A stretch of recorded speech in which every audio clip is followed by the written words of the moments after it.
Welcome to No Comment. I'm Daniel, and today we're going to be taking a listen to Suspiria.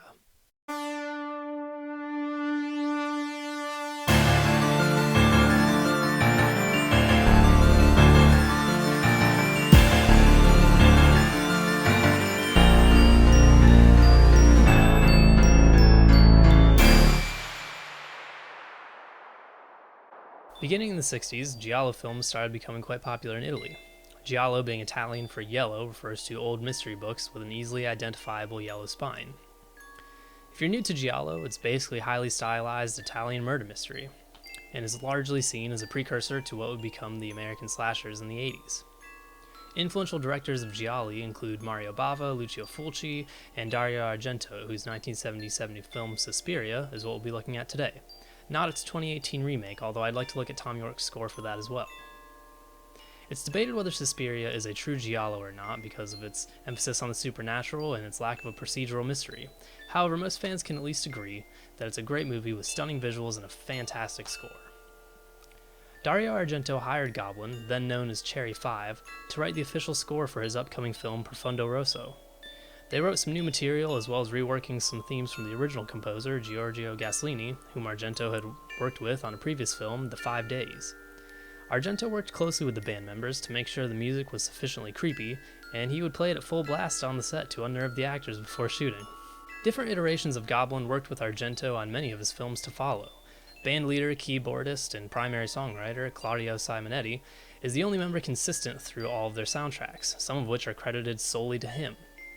Goblin, in one form or another, scored other Argento films, Tenebrae, Profondo Rosso, Phenomena, Demoni, Sleepless, and Opera, among others.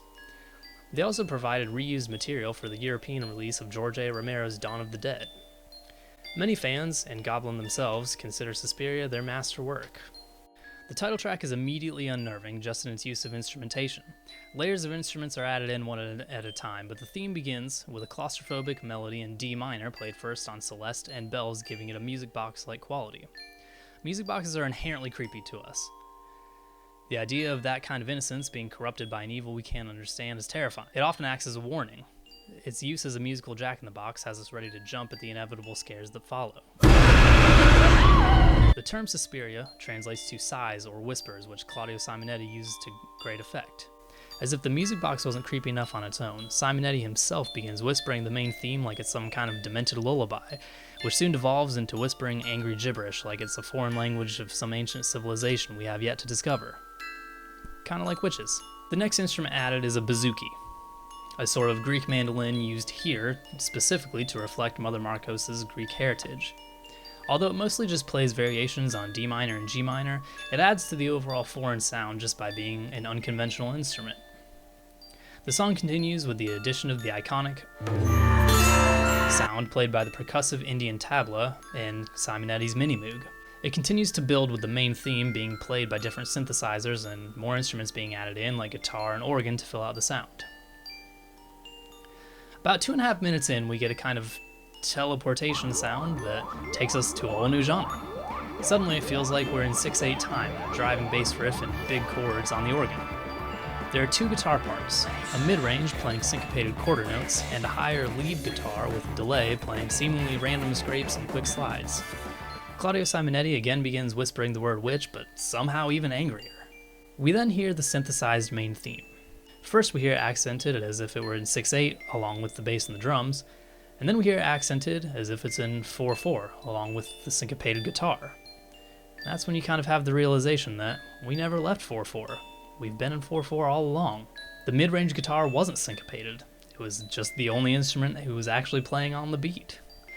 All the other instruments were playing quarter note triplets, giving us a polyrhythm of 6/4. This means that two primary rhythms are being played within the same amount of time. One measure is being divided both into 4 beats by the mid-range guitar and also into 6 beats by the bass and the drums. This use of polyrhythm adds to the chaotic, unstable sound since you could interpret the pulse of the music two different ways. We're then brought back to the beginning of the song, which builds and repeats just like it did earlier, before we're teleported out of the song entirely, left to contemplate the aural nightmare we just experienced. Thanks for watching this episode of my Decomposition series. Let me know in the comments what other scores you'd like me to take a look at and what genres you'd like me to cover them in. Next week we'll be looking at The Terminator.